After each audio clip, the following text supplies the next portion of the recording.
Hello student.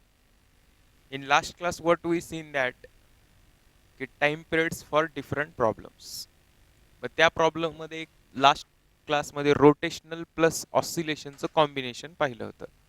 Rotational plus कुणाचं oscillations आणि त्या कॉम्बिनेशन मध्ये आपण काय पाहिले होते प्रॉब्लेम्स. आणि ते प्रॉब्लेम्स आपण टॅकल केलेले होते. नेक्स्ट पाहूयात. Write down next problem. A tunnel is drilled along the diameter of the earth. A tunnel is drilled along the diameter of the earth and mass volume is dropped inside it and mass volume is dropped inside it from the surface then it will perform SHM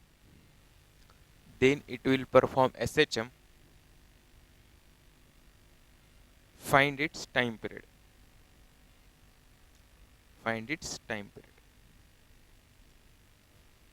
बघा इकडे काय म्हणलंय त्यानं की अर्थ आहे. Okay. आणि अर्थला काय केले ड्रिल्ड केले. मग अर्थला ड्रिल्ड केले की लाईक दिस वे. हे अर्थला काय केलं ड्रिलिंग. आणि हे अर्थचं काय आहे सेंटर. ओके. आणि एक मास यम काय केलं इथनं खाली टाकले. कन्सिडर करा this is the mass M. हे मास यम सरफेसवरनं खाली टाकले.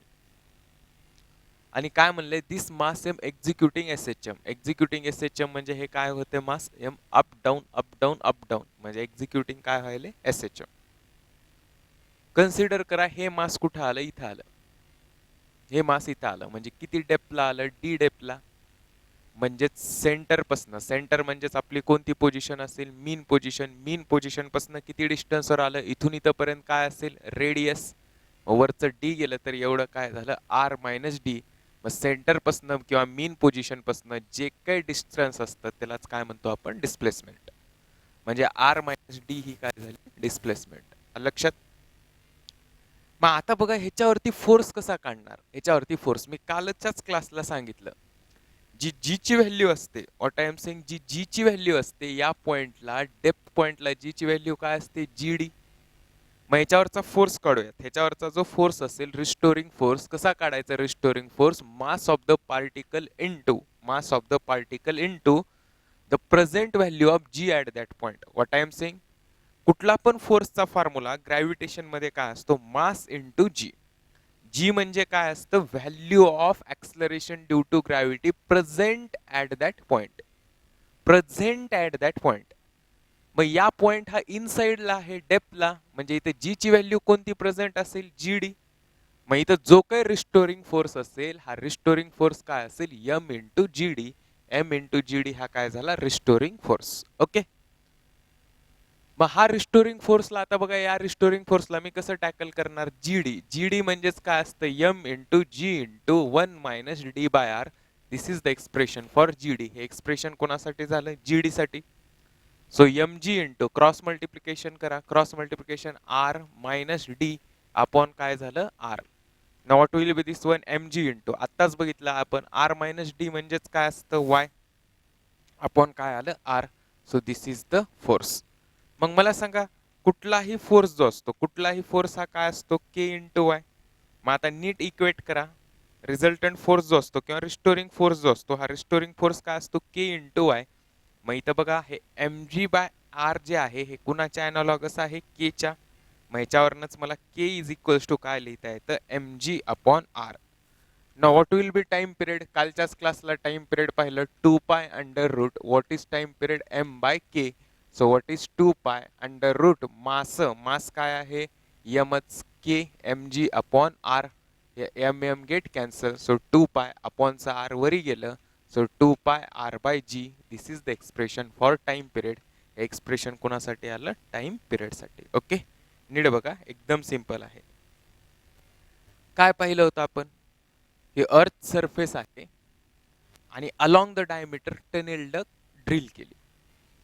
मग मला सांगा हे जे सेंटर असेल या सेंटरलाच कोणती पोझिशन म्हणणार? मीन पोझिशन. ओके, ही झाली रेडियस. मी इथनं काय टाकलं? एक पार्टिकल टाकला. हा पार्टिकल टनेल डग मध्ये काय करायला? ऑसिलेट्स. म्हणजे पण पार्टिकलचे काय व्हायला म्हणले? SHM.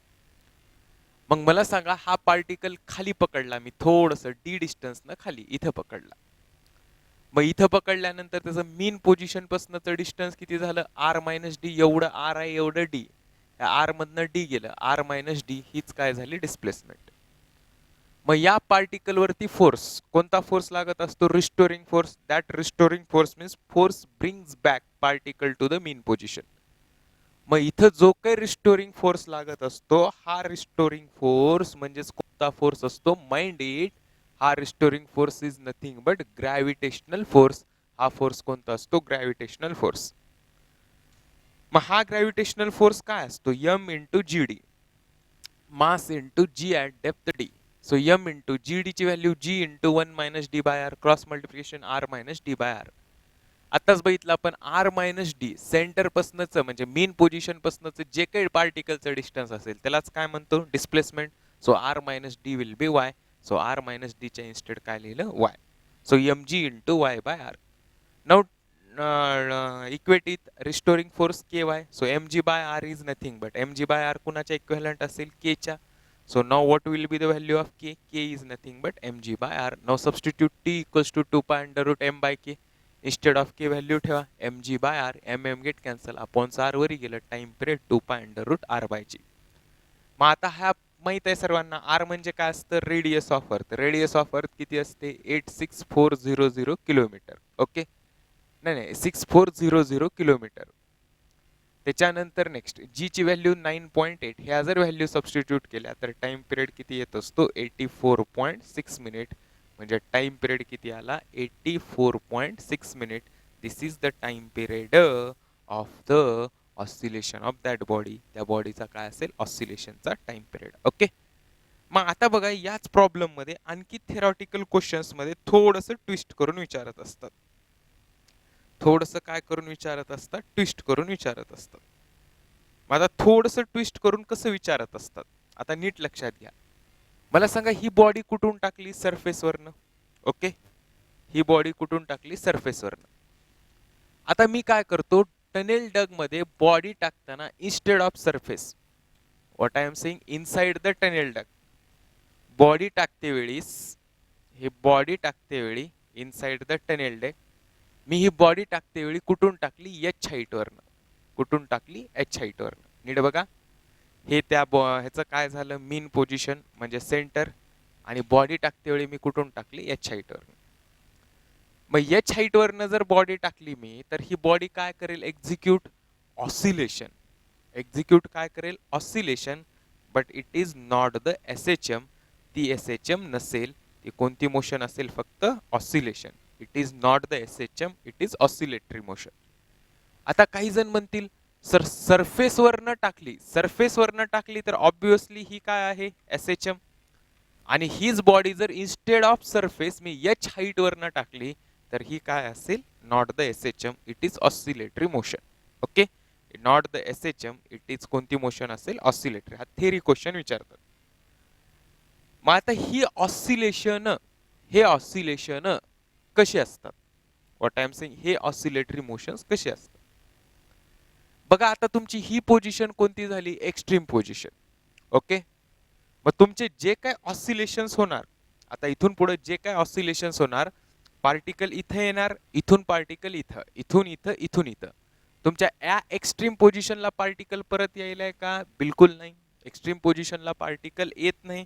Means particle not come to extreme position. So it is a कोणती मोशन झाली? Oscillatory motion, not the SHM. ती झाली oscillatory motion, not the SHM. हे झालं पहिला पॉइंट. त्याच्यानंतर सेकंड पॉइंट असा असतो, सेकंड पॉइंट असा असतो oscillations along any chord of the oscillations of particle along any chord of कुणाच्या? अर्थच्या. आता इन्स्टेड ऑफ डायमीटर ही कॉर्ड कुठेही असू द्या, इथं पण कॉर्ड असू द्या अथवा इथं पण कॉर्ड असू द्या, कुठं पण असू देत. What I am saying, instead of diameter ही कॉर्ड कुठं पण असू द्या, time period remains same. Time period जो असतो तो काय राहत असतो, सेमच राहत असतो. आणि त्याच्यासाठी इक्वेशन काय असतं, 2π√r/g. मग मला सांगा, कॉर्ड जर मी छोट्या घेतल्या तर काय चेंज होतं रे पोरांनो, अँप्लिट्यूड चेंज होतं. आणि टाइम पिरियडच्या फॉर्म मध्ये कुठे अँप्लिट्यूड आहे का, नाही. म्हणजे टाइम पिरियड इंडिपेंडंट ऑन काय असतो, अँप्लिट्यूड. माइंडेड. मग टाइम पिरियड आहे तर रिझन लिहा वाटलंच तर time period is independent on amplitude.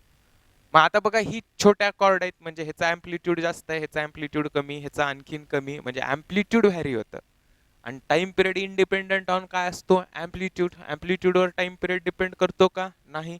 So mind it, oscillation of particle along any chord असू द्या, कुठल्या पण कॉर्डच्या अलॉंग असू द्या, ह्याच्या इथं कॉर्ड असू देत, इथं कॉर्ड असू देत, इथं कॉर्ड असू देत, of the earth time period जो असतो हा टाइम पिरियड रिमेन्स काय असतो, सेम. ओके, लक्षात.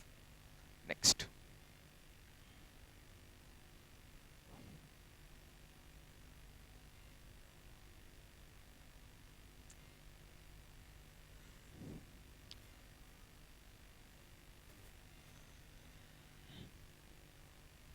ओके, पुढे जाऊया. Next one is two body oscillator. See here, next heading is two body oscillator. बघा इकडे आता, हे टू बॉडी ऑसिलेटर काय असतं. आतापर्यंत स्प्रिंग मास सिस्टीम मध्ये किती मासेस पाहिले, एक मास. पण instead of one mass here are two masses. इथे किती मासेस असतात, दोन. M1 M2 आणि हे के म्हणजे काय असतो, स्प्रिंग कॉन्स्टंट. नीट बघा, in case of the two body oscillator instead of one masses here are two masses. Two masses M1, second masses M2. आणि स्प्रिंग कॉन्स्टंट जो असतो हा स्प्रिंग कॉन्स्टंट का असतो, के. ओके. मग आता बघा, ह्याच्यासाठी आपल्याला काय कॅल्क्युलेट करायचं आहे, टाइम पिरियड. टाइम पिरियड मग कसं कॅल्क्युलेट करणार, टी इज इक्वल टू 2π√, काय फॉर्म्युला असतो, m/k. ओके. मग मासेस तर किती आहे, टू मासेस आर हियर. मग instead of two masses you have to take only one mass. आणि ते जे एकच मास घ्यायचं असतं त्या एकाच मासला कोणतं मास म्हणत असतात, रिड्युस्ड मास. आणि हे रिड्युस्ड मास कशाने रिप्रेझेंट करत असतात, म्यून. ओके. आणि ही म्यू जी व्हॅल्यू असते, ही म्यू व्हॅल्यू असते M1 M2 upon M1 plus M2. This is the value of mu. Mu ची व्हॅल्यू काय असते, M1 M2 upon M1 plus M2. मग तुम्हाला वाटेल हे कुठून आणले सरांनी, तर हे आपल्याला रोटेशनल कुठून मिळत असतं, मोशन. ऑसिलेशनचा आधीचा टॉपिक असतो रोटेशनल मोशन. रोटेशनल मोशन मध्ये आपल्याला कुठली कन्सेप्ट मिळत असते, रिड्युस्ड मासची. ओके. मग आता मी याचं डेरिवेशन करत बसत नाही, डायरेक्ट हीच टेक्निक असते. Instead of two masses you have to take only one मास.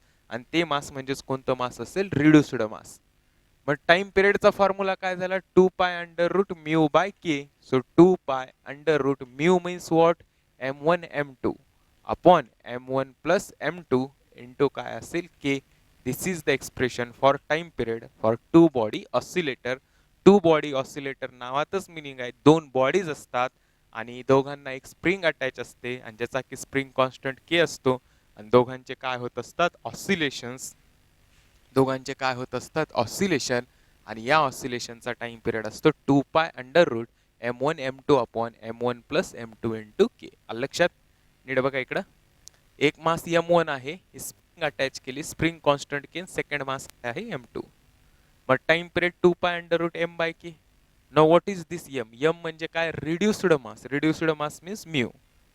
मग कुठेही दोन मासेस असतील instead of two mass we required one mass. आणि ते वन मास म्हणजेच कोणतं मास घ्यायचं, रिड्युस्ड मास. रिड्युस्ड मास म्हणजेच mu. Mu means M1 M2 upon M1 plus M2. मग हे रिड्युस्ड मासची कन्सेप्ट कुठे मिळत असते, तर ही मिळत असते रोटेशनल मोशन मध्ये. मग रोटेशनल मोशन झाल्यानंतर तुम्हाला हे कळून जाईल. ओके. मग डेरिवेशनला 10-15 मिनिट घालण्यापेक्षा हे सिंपल असते. रोटेशन मध्ये समजलं की instead of the two masses you can write reduced mass. मग reduced mass m1 m2 upon m1 plus m2. Substitute here 2 pi under root mu by k instead of mu m1 m2 upon m1 plus m2 into k. This is the expression for time period. हेच expression कोणासाठी असतं? Time period of the oscillation साठी. Okay, that's all. Next. ह्याच्यानंतर पाहायचे, write down. Find the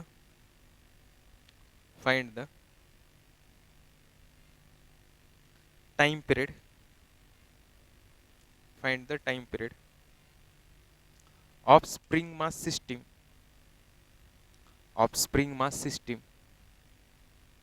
If mass m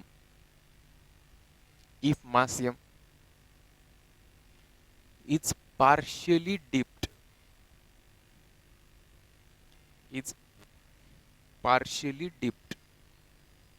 inside the liquid of density rho. Inside the liquid of density rho.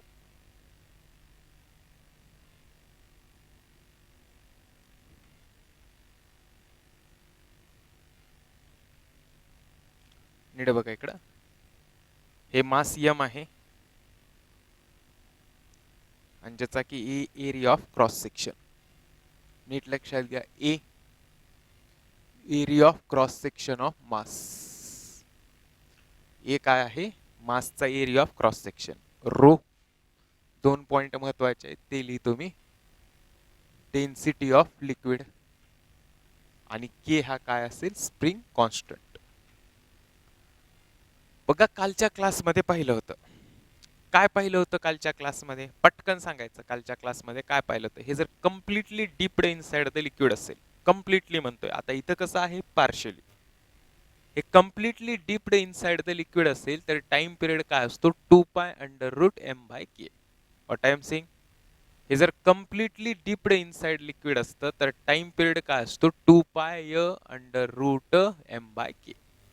Time period remains same असतं. पण हे partially dipped असल्यामुळं this is one of the most important question from oscillation. ऑसिलेशनचा हा एक important question असतो. चला पटकन आधी फोर्सेस काढा ह्याच्यावरचे. काय झालं? मास लावल्या स्प्रिंग मध्ये किती एक्सटेन्शन येतं? एक्सच येतं का? त्या एक्स मुळे कोणता फोर्स तयार झाला? केएक्स. मास लावल्या ह्याचं mg कुठं असेल? डाऊनवर्ड डायरेक्शनला. आणि वरच्या साईडला कोणता फोर्स असेल? Buoyancy force. वरच्या साईडला कोणता फोर्स असेल? Buoyancy force. मला सांगा, ह्याचे ऑसिलेशन सुरू झाले का? नाही. मास लावल्या कधी ऑसिलेशन सुरू होतात का? नाही. मास लावल्या स्प्रिंग मध्ये एक्सटेन्शन किती येतं? एक्स. स्प्रिंग मध्ये एक्सटेन्शन किती येतं? एक्स. किती येतं? एक्स. मग स्प्रिंग मध्ये एक्सटेन्शन एक्स आलं, त्याच्यामुळं डाऊनवर्ड डायरेक्शनला आता हे मास चा कोणता फोर्स लागेल? Downward direction mg. आणि हे वॉटर त्याला काय अपोज करणार? Buoyancy force. मग ऑसिलेशन नाहीत म्हणजे ही कोणती कंडिशन आहे रे पोरांनो? This is the equilibrium condition. ही कोणती कंडिशन आहे? Equilibrium condition. मग मला सांगा, इक्विलिब्रियम कंडिशन मध्ये हे mg should be equals to काय असलं पाहिजे? kx plus buoyancy force. म्हणजेच mg should be equals to काय असलं पाहिजे? kx plus buoyancy force. म्हणजे अपवर्ड डायरेक्शनला kx आणि बायोन्सी फोर्स म्हणजे kx plus buoyancy force. Downward डायरेक्शनला काय आलं? mg आलं. सांगा आता मला, ऑसिलेशन जर पाहिजे असतील तर मी ह्याला कितीनं खाली ओढणार? y न. म्हणजे स्प्रिंग मध्ये काय आलं? y extension. नाव काय? Pull the mass. काय करू? Pull the mass by displacement. किती डिस्प्लेसमेंट न मासला खाली ओढत? y न. म्हणजे ह्या y डिस्प्लेसमेंट न मी मासला कुठं ओढलं? खाली. आता मला सांगा, मी y डिस्प्लेसमेंट न खाली ओढलं, आणखी मास थोडंसं कशामध्ये आलं? वॉटर मध्ये. मग ह्या y डिस्प्लेसमेंट साठी आणखी काहीतरी बायोन्सी फोर्स लागेल. हा बायोन्सी फोर्स कुणामुळे लागला? Due to displacement y. नीट लक्षात घ्या, हा बायोन्सी फोर्स कुणामुळे लागला? Due to displacement y. लक्षात. आधीचा बायोन्सी फोर्स कुणामुळे होता? ऑलरेडी जो काही पार्ट होता, आधी पार्ट किती होता वॉटर मध्ये? एवढ्या पार्टचा फोर्स म्हणजे कोणता? बायोन्सी. आता हा एक्स्ट्राचं मी y ओढलं खाली, ह्या y पार्टचा फोर्स म्हणजे कोणता? Buoyancy force due to y. आणि ह्या स्प्रिंग मधला अपवर्ड डायरेक्शनला कोणता फोर्स तयार झाला के वाय. नीट बघा मी काय केलं सेकंड कंडिशन मध्ये, व्यवस्थित बघा. सेकंड कंडिशन मध्ये त्या मासला खाली कितीनं ओढलं, वाय. ओके, मग लिहिलं मी pull the mass by displacement Y, कारण आपल्या ऑसिलेशनचा रूलच असतो ऑसिलेशन व्हायचे असतील तर मासला थोडं खाली ओढायचं सोडून द्यायचं, त्या पार्टिकलचे काय होतात ऑसिलेशन्स. मग आता काय केलं मी, ह्याला थोडंसं खाली ओढलं. खाली ओढल्या ओढल्या किती पार्ट लिक्विड मध्ये गेला, हा वाय पार्ट लिक्विड मध्ये गेला. मग ह्या वाय पार्ट वरती जो काही बायोन्सी फोर्स लागणार आहे त्याला लिहिलं buoyancy force due to Y. मग हे आधी काढून घेऊयात, buoyancy force due to Y पार्टचा बायोन्सी फोर्स. नीट बघा, buoyancy force due to Y part. चला सांगा, मी बायोन्सी फोर्स कालच्याच क्लासला का परवाच्या सांगितलं होतं. बायोन्सी फोर्स काय असतं, mass of the liquid displaced into g. Buoyancy force म्हणजे काय असतं, mass of the liquid displaced, mass of the liquid displaced into काय असेल जी. मास म्हणजे डेन्सिटी इनटू व्हॉल्यूम जी. मग मला सांगा डेन्सिटी इंटू व्हॉल्यूम काय येणार, area into y into g. This is the buoyancy force due to Y.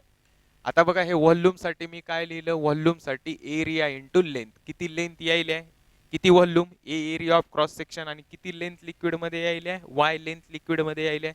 म्हणजेच व्हॉल्यूमला काय लिहिलं मी, एरिया इंटू वाय. फक्त हा किती लेंथचा आहे बायोन्सी फोर्स, फक्त वाय लेंथचा.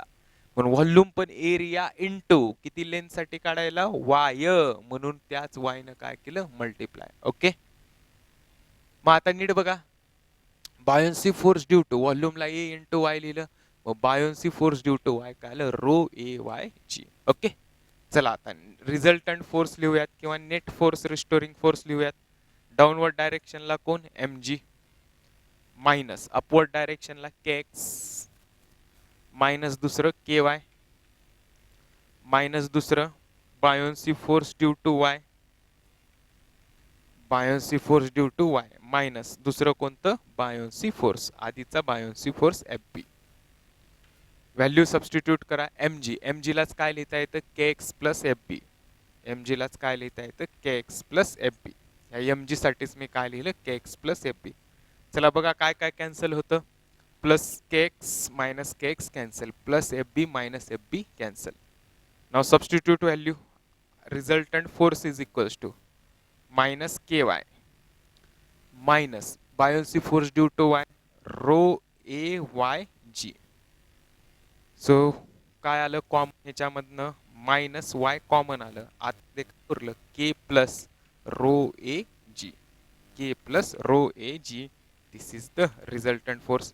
आणि कुठला पण रिझल्टंट फोर्स काय असतो, मायनस के वाय, म्हणजेच के इफेक्टिव्हची व्हॅल्यू काय आली, के प्लस रो ए जी. कारण कुठलाही रिझल्टंट फोर्स जो असतो रिस्टोरिंग फोर्स किंवा हे काय असतो, minus K Y.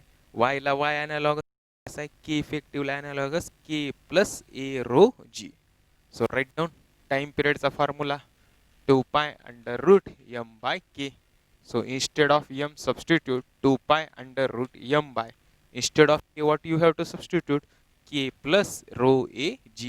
So instead of k substitute k plus rho a g. This is the expression for a time period. हे expression कुणासाठी आलं, time period साठी 2 pi under root m upon k plus rho a g. Rho is density of liquid, a is area of cross section of mass. हे जे मास असेल त्याचा काय असेल, area of cross section. नीट बघा कसं केलं, एकदम सिंपल आहे, काहीच नाही. स्प्रिंग होती, स्प्रिंगला मास यम लावल्या लावल्या त्याचा थोडासा पार्ट कुठे गेला, लिक्विड मध्ये, आणि स्प्रिंग मध्ये किती एक्सटेन्शन आला, एक्स. एक्स एक्सटेन्शनचा फोर्स के एक्स, डाऊनवर्ड डायरेक्शनला एम बी, आणि वरी वॉटर मध्ये पार्ट असल्यामुळे बायोन्सी फोर्स. ऑसिलेशन सुरू होतात का मास यम लावल्या लावल्या, बिलकुल नाही. इक्विलिब्रियम कंडिशन असते, मग इक्विलिब्रियम कंडिशनला अपवर्ड डायरेक्शनला के एक्स आणि बायोन्सी फोर्स, डाऊनवर्ड डायरेक्शनला एम जी. मग एम जी कुणाला बॅलन्स करायला, k x plus buoyancy force, m g equals to k x plus buoyancy force. मग आता ह्याचे जर ऑसिलेशन्स करायचे असतील तर मासला थोडंसं खाली ओढून सोडून द्यावं लागेल. मग थोडंसं खाली म्हणजे किती डिस्टन्सनं ओढणार, वाय डिस्टन्सनं. मी मासला थोडंसं खाली किती डिस्टन्सनं ओढलं, वाय डिस्टन्सनं. वाय डिस्टन्सनं ओढलं की ह्याचे काय सुरू झाले, ऑसिलेशन्स. म्हणजे आणखी ह्याचा लिक्विडमध्ये किती पार्ट आला, वाय पार्ट कुठं आला, लिक्विडमध्ये. मग हे वाय पार्ट लिक्विडमध्ये आला की स्प्रिंग आणखी स्ट्रेच कितीनं झाली, वायनं. म्हणजे अपवर्ड डायरेक्शनला कोणता फोर्स झाला, के वाय. आणि आणखीन हा वाय पार्ट लिक्विड मध्ये आल्यामुळे ह्या वाय पार्टवर कुठला फोर्स लागला, buoyancy force due to y displacement. लक्षात. मग आता बघा रिझल्टंट फोर्स डाऊनवर्ड डायरेक्शनला एम जी, अपवर्ड डायरेक्शनला minus k x minus K Y minus buoyancy force due to y. आता buoyancy force due to y कसा कॅल्क्युलेट करणार, मी कालच्या क्लासला सांगितलं. बायोन्सी फोर्स म्हणजे काय असतं, जर एखाद्या लिक्विडमध्ये मास टाकला आपण, मास, तर काही लिक्विड काय होतं, डिस्प्लेस. समजा तुम्ही पाण्यात पडा, तुम्ही पाण्यात पडलं की वॉटरची हाईट काय होते, थोडी इन्क्रीज. मग ते थोडी जी काही वॉटरची हाईट इन्क्रीज झाली तेच डिस्प्लेस्ड वॉटर झालं, मग किंवा डिस्प्लेस्ड लिक्विड झालं. त्या लिक्विडचं वेटलाच काय म्हणतात, बायोन्सी फोर्स. किंवा सगळ्यात सोपं, एक काठोकाठ बसून ग्लास घ्या, ग्लासमध्ये वॉटर घ्या, त्या ग्लासमध्ये काहीतरी टाका, समजा रबर टाका, काही पण, कुठली पण छोटीशी वस्तू टाका, आणि खाली कशामध्ये तर ते पडलेलं पाणी कलेक्ट करा. वॉटर खाली पडणार कारण काठोकाठ ग्लास बसल्यामुळं. आणि ते जे काही खाली सांडलेलं वॉटर असेल किंवा पाणी असेल त्याचं जे काही वेट असेल त्या वेटलाच बायोन्सी फोर्स म्हणायचं. म्हणजे तो बायोन्सी फोर्स आतमध्ये टाकलेल्या बॉडीवर काय होत असतो, ऍक्ट होत असतो. मग आतमध्ये टाकलेल्या बॉडीवर ऍक्ट होत असतो म्हणजेच तो बायोन्सी फोर्स जो आहे तो ड्यू टू काय आहे, वाय. मग आता हा बायोन्सी फोर्स काय झाला, एम जी. एम म्हणजे काय असतं, mass of the liquid displaced. Mass density into volume, density into volume कुणाचं घ्यायचंय आता, किती लिक्विड डिस्प्लेस झालं. मग जेवढं व्हॉल्यूम बॉडीचं असेल तेवढंच व्हॉल्यूम कुणाचं असेल, लिक्विडचं. मग बॉडीचं व्हॉल्यूम फक्त आपण वाय पार्ट मुळे काढायला, मग एवढंच व्हॉल्यूम जे मी डार्क केले बघा ह्या चॉकनं. मग काय असतं volume, area into length, area of cross section A, आणि त्याची लेंथ काय आहे फक्त y. So A into y into g. मग ठेवून द्या buoyancy force due to Y, rho A Y g, m g. M g is nothing but k x plus F B plus k x minus k x plus F B minus F B cancel. So minus K Y minus F be due to y ला rho A Y g minus Y common आलं, k plus rho A g. So resultant force minus K y. Y ला y analogous, मग k ला काय analogous झालं, k plus rho A g. So time period 2 pi under root m by k, instead of k substitute 2 pi under root m upon k plus rho a g. This is the answer. Okay, व्यवस्थित write down करा हे आणि ह्याला double star करून ठेवा. This is most important question for the NEET. हा नीट साठी सर्वात इम्पॉर्टंट क्वेश्चन असतो. Okay, for the NEET this is most important question. Okay, समजतंय? अरे हा या ना, याला व्ही आय एम पी जरी करून ठेवलं तरी चालेल. ओके, नेक्स्ट पुढं.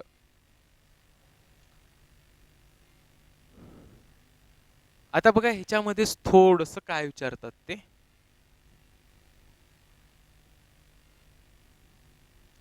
याच्यामध्येच एक नेक्स्ट केस विचारतात. काय आहे, राईट डाऊन.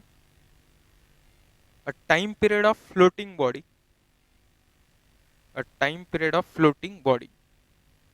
काय विचारतात, a time period of floating body. मग कन्सिडर करा हे लिक्विड आहे आणि ह्या लिक्विड मध्येच एखादी बॉडी काय करायला, फ्लोट. फ्लोट करणं म्हणजे काय असतं, some part inside the liquid, some part outside the liquid. Same A काय आहे, सेल बॉडीचा area of cross section. A is nothing but area of cross section of the body. आणि रो म्हणजे काय असेल, density of the liquid. A म्हणजे area of cross section of the body, rho म्हणजे density of liquid. Okay, आता याचं derivation वगैरे करत बसायचं नाही. का करत बसायचं नाही, कारण ही प्रिव्हियस केसच आहे. मला सांगा आता, मी जर वरची स्प्रिंग काढून टाकली, टेल मी जर ही वरची स्प्रिंग काढून टाकली, फक्त फरक काय पडेल, के ची व्हॅल्यू 0 झाली आणि ही कुणाची केस झाली, floating. Are you getting this one? Spring निघून गेली म्हणजे के ची व्हॅल्यू काय झाली, 0, आणि ही कुणाची केस झाली, फ्लोटिंगची. ओके, मग के ची व्हॅल्यू याच्याच टाइम पिरियड मध्ये के ची व्हॅल्यू ठेवून टाका. So time period is equals to 2 pi under root m upon k ची व्हॅल्यू जर 0 ठेवली तर काय उरेल, rho A g. Rho A G, this is the expression for time period of oscillation of floating body. Floating बॉडीचं oscillation साठी जे काही टाइम पिरियड असेल त्याच्यासाठी इक्वेशन काय मिळेल, 2π√m/ρag. This is the expression for time period of floating body. हेच expression कोणासाठी येतं, फ्लोटिंग बॉडीच्या टाइम पिरियडसाठी. येते लक्षात. नीट बघा इकडं काय करायला होतं आपण, हे बॉडीचा area of cross section A आणि लिक्विडची डेन्सिटी रो. मग मला सांगा ह्या प्रिव्हियस केस आणि जर विचार केला तर जी काही स्प्रिंग आहे ह्या स्प्रिंग कॉन्स्टंटला स्प्रिंग निघून गेली. स्प्रिंग निघून गेली म्हणजे के ची व्हॅल्यू काय झाली, 0. के ची व्हॅल्यू 0 झाली म्हणजे टाइम पिरियड 2π√m/. के ची व्हॅल्यू 0 ठेवून टाका, 0 + ρag म्हणजेच काय झालं फक्त ρag म्हणजे 2π√m/ρab. This is the expression for time period. Expression कोणासाठी आलं, टाइम पिरियड साठी. येते लक्षात. ओके. त्याच्यानंतर नेक्स्ट, मग आता ह्याच्यावरती क्वेश्चन काय विचारतात बघा. शक्यतो हा क्वेश्चन विचारत नाहीत. मग काय विचारतात ह्याच्यामध्ये, टाइम पिरियड आणि डेन्सिटी ऑफ लिक्विड. रो ही डेन्सिटी आहे लिक्विडची आणि ए हा एरिया ऑफ क्रॉस सेक्शन कोणाचा आहे, मास किंवा जी काही ती बॉडी आहे त्या बॉडीचा एरिया ऑफ क्रॉस सेक्शन आहे. ओके. मग आता बघा time period inversely proportional to कुणाला आहे, √ area of cross section of बॉडीला. आणि दुसरं relation, time period inversely proportional to √ density of the liquid. लिक्विडच्या कुठं आहे, डेन्सिटीला. हे रिलेशन्स तुम्हाला डेफिनेटली विचारले जातात आणि ह्यालाच L3 चे क्वेश्चन्स म्हणतात. फ्लोटिंग बॉडीसाठी लेवल 3 चे क्वेश्चन हेच विचारले जातात. येते लक्षात. ओके. ह्याला डबल स्टार, ट्रिपल स्टार काय करायचं ते करून ठेवा, because these are the most important question for NEET. कारण हा जो क्वेश्चन असतो हा नीट साठी खूप इम्पॉर्टंट क्वेश्चन असतो. ओके. नेक्स्ट प्रॉब्लेम करूया. हे जे काही स्प्रिंग शिकलो ह्या स्प्रिंग साठी we have to do the problems. Okay.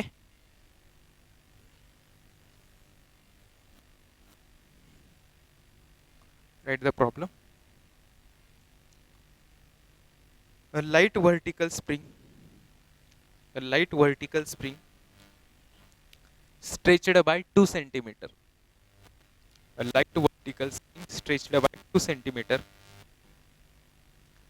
If mass of 10 gram is attached to it.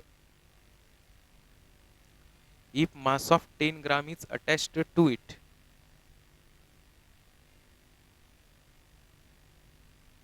Attached to it. Full stop. Find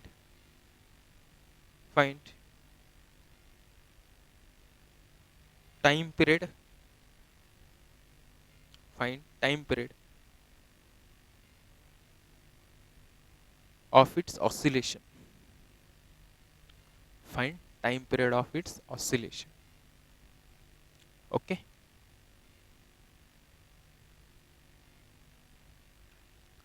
बघा इकडे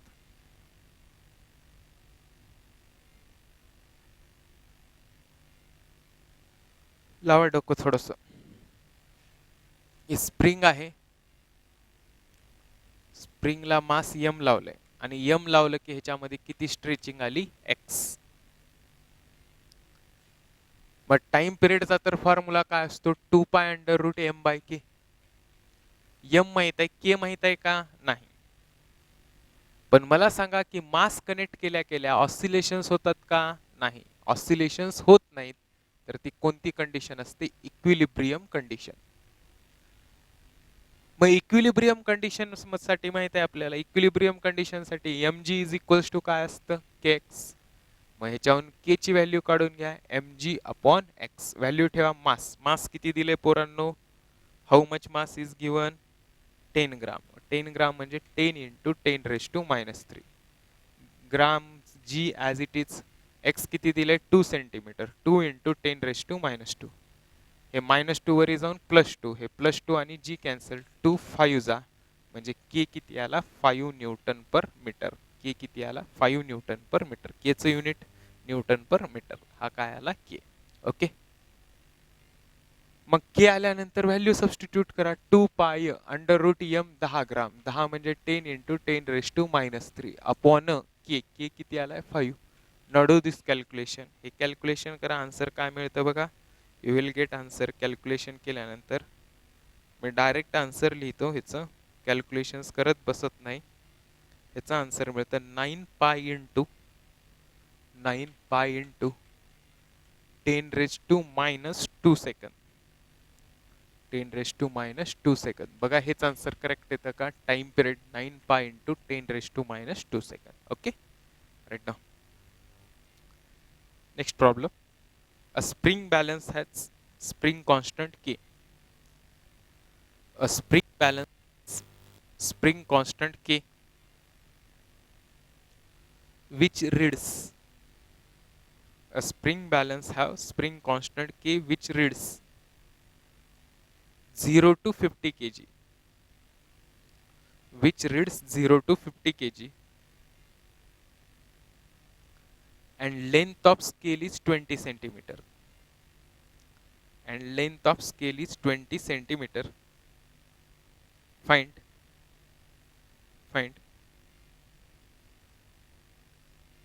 the mass of suspended body.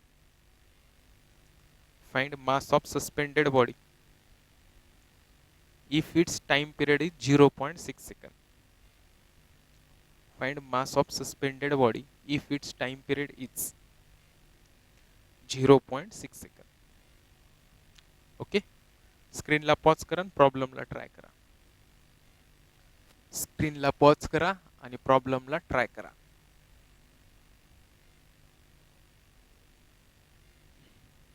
बघा इकडे एक स्प्रिंग आहे.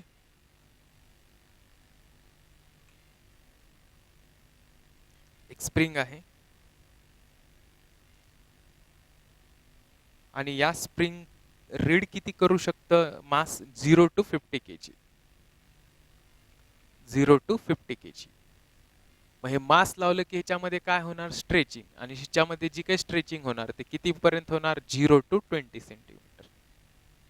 नीट लक्षात घ्या, मास कितीपर्यंत अटॅच करू शकतो? 0 to 50 kg. आणि 0 to 50 kg मध्ये स्प्रिंग मध्ये जे काही एक्सटेन्शन होणार आहे, आत्ताच बघितलं आपण नॉर्मल स्प्रिंग असते. नॉर्मल स्प्रिंगला मास एम लावलं की त्याच्यामध्ये किती एक्सटेन्शन होतं? एक्स न. पण ऑसिलेशन्स होतात का? नाही. एक परमनंट एक्सटेन्शन सेट होतं.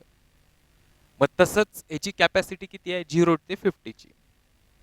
आणि 0 to 20 त्याचं काय होतं? एक्सटेन्शन. मग आता नीट बघा इकडं, तर मॅक्सिमम मास लावलं तर एक्सटेन्शन पण किती होणार? मॅक्सिमम. म्हणजे मी जर 50 kg मास लावलं तर स्प्रिंग मध्ये एक्सटेन्शन किती होणार? 20 सेंटीमीटर. का? कारण कॅपॅसिटी मॅक्सिमम तीच आहे. कारण मॅक्सिमम 50 kg पर्यंतच बिअर करू शकतं. मॅक्सिमम 50 kg ला एक्सटेन्शन किती येतं? 20 सेंटीमीटर. मग आता ह्याच्यावरनं मी कसं डेरिवेशन करणार? mg is equals to kx. म्हणजे ज्यावेळेस मी 50 kg लावेल त्यावेळेसचं एक्सटेन्शन किती येणार? 20 सेंटीमीटर. 20 सेंटीमीटर म्हणजे 0.20. याच्यावरनं के ची व्हॅल्यू कॅल्क्युलेट करा. सो कॅल्क्युलेशन केल्यानंतर के विल कम. के किती येईल? 2500 newton per metre. 250 newton per metre. मग टाइम पिरियडचा फॉर्म्युला काय? 2 pi under root m by k. Now write down time period 0.6. 2 पाय m काढायचे अपॉन के किती आलं? 2500. कॅल्क्युलेशन करा. ह्याच्याहून मास येईल. What will be mass? Mass 22.5 kg. Check करा हेच आन्सर येईल का? म्हणजे या प्रॉब्लेम मध्ये कन्सेप्ट काय होती? नीट लक्षात घ्या. या प्रॉब्लेम मध्ये कन्सेप्ट काय होती? तर या प्रॉब्लेम मध्ये कन्सेप्ट अशी होती की जर तुम्ही मॅक्सिमम मास लावलं, व्हॉट आय एम सेइंग, जर तुम्ही मॅक्सिमम मास लावलं तर येणारं एक्सटेन्शन हे पण यायला पाहिजे मॅक्सिममच. मग 50 kg मास अटॅच केलं तर येणारं मॅक्सिमम एक्सटेन्शन हे किती आलं पाहिजे? 20. म्हणजे ज्यावेळेस m 50 घेतला 50, त्यावेळेस x किती घेतलं? 20 सेंटीमीटर मीन्स 0.2 मीटर. ओके, याच्यानुसार k काढला आणि टाइम पिरियड 2 पाय m बाय k मध्ये सबस्टिट्यूट केला आणि काय कॅल्क्युलेट केलं? मास. लक्षात? Okay, next. A particle of mass m is, write down next problem. A particle of mass m is attached to spring ABC.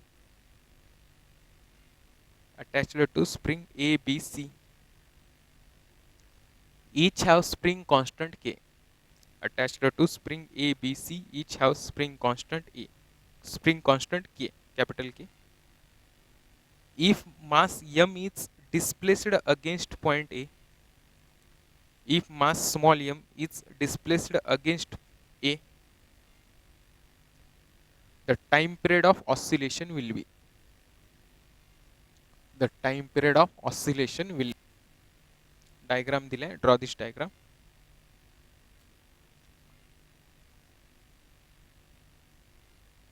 हे mass m, spring constant K, हा point A.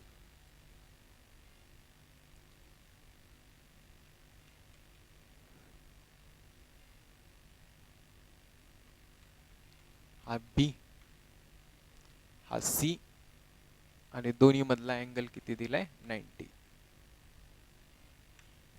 Okay, हा दोन्ही मधला angle 90 degree.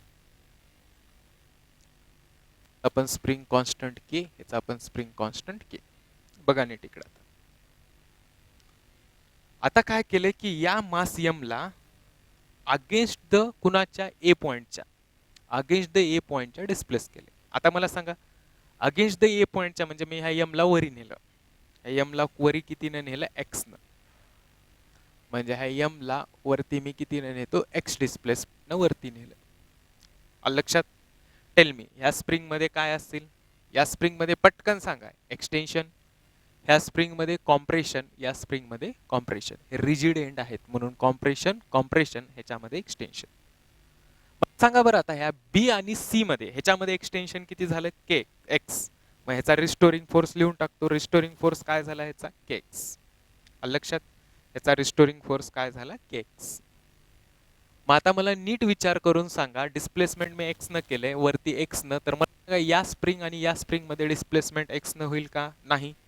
मग हा अर्धा angle किती झाला 45, हा पण अर्धा अँगल किती झाला 45. म्हणजे इकडे डिस्प्लेसमेंट किती असेल एक्स कॉस 45 आणि इकडे पण डिस्प्लेसमेंट किती असेल एक्स कॉस 45. लक्षात.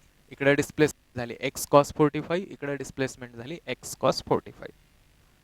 मग आता बघा ह्याचा इकडे कोणता फोर्स डिराईव्ह होईल एफ सी, आणखी कोणता फोर्स डिराईव्ह होईल इकडं एफ बी.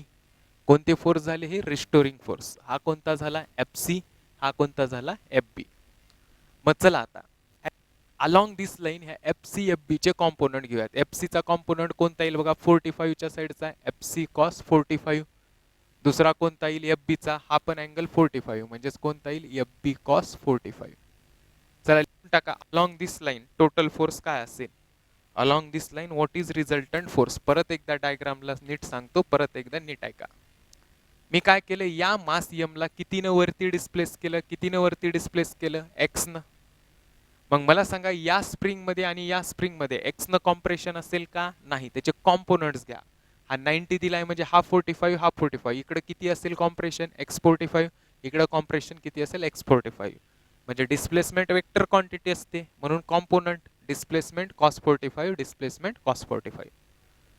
मग आता बघा, मग या स्प्रिंग मधला रिस्टोरिंग फोर्स एफ सी, ह्याच्यातला एफ बी, परत ह्यांचे कॉम्पोनंट 45 च्या साईडचा F B cos 45, F C च्या एफ सी कॉस 45. मग आता बघा ह्या लाईनच्या अलॉंग रिझल्टंट फोर्स काय झाला, हा काय झाला k x minus k x minus पुढचा कुठला झाला एफ बी कॉस 45 आणि पुढचा कुठला आहे minus F C cos 45, F C cos 45. चला व्हॅल्यू ठेवा. मायनस के एक्स मायनस आता एफ बी, एफ बी काय असेल के इंटू किती डिस्प्लेसमेंट व्हायला त्याच्यात x 45, k into x cos 45. हे ऑलरेडीचं cos 45 as it is minus F C, F C काय असेल के इंटू त्याच्यामध्ये डिस्प्लेसमेंट किती व्हायला x cos 45, k into x cos 45 into cos 45. Substitute करा value. Minus k x cos 45 1 by root 2 1 by root 2 minus k x cos 45 1 by root 2 1 by root 2. Now do this calculation. Minus kx minus 1 by root 2 into 1 by root 2 1 by 2 kx by 2 minus kx root 2 into root 2 root 2 minus kx by 2 minus kx by 2 minus kx minus kx minus kx minus 2kx is equals to resultant force. म्हणजे 2k हाच काय झाला k effective. So time period is equals to pi under m by k. K इफेक्टिव्हचीच value किती आहे 2k. This is the answer. म्हणजे answer काय येईल 2 pi under root m upon 2k. मग आता लक्षात घ्या ह्याच्यामध्ये थोडासा चेंज काय झाला असतं, इथं 120 दिलं असतं. इथं जर अँगल किती दिला असता 120. मग इथं जर अँगल 120 असता तर मला सांगा हे 45 ऐवजी काय आलं असतं 60. मग प्रॉब्लेम मध्ये काय फरक पडला होता, जिथं जिथं 45 आहे तिथं तिथं काय आलं असतं 60. मग प्रॉब्लेम काय आला असता cos 60 cos 60 cos 60 cos 60. cos 60 ची व्हॅल्यू किती असते दाद्या, पटकन बोल. cos 60 ची व्हॅल्यू 1/2. 1/2च असते का. cos 60 1/2. 1/2 इंटू 1/2 इथं 1 बाय काय आलं असतं 4. इथं 1/2 इंटू 1/2 1/4 म्हणजे मायनस के एक्स बाय 2 आलं असतं. आणि हे क्रॉस मल्टिप्लिकेशन केलं तर 3/2k आलं असतं. 3/2k अपॉनचं 2 वरी गेलं असतं. आन्सर 2m 2 पाय बाय काय आलं असतं 3k. This is the answer. असा पण प्रॉब्लेम चेंज होऊ शकतो. Okay. In next part we will see the cutting of the spring. थांबूयात. ओके.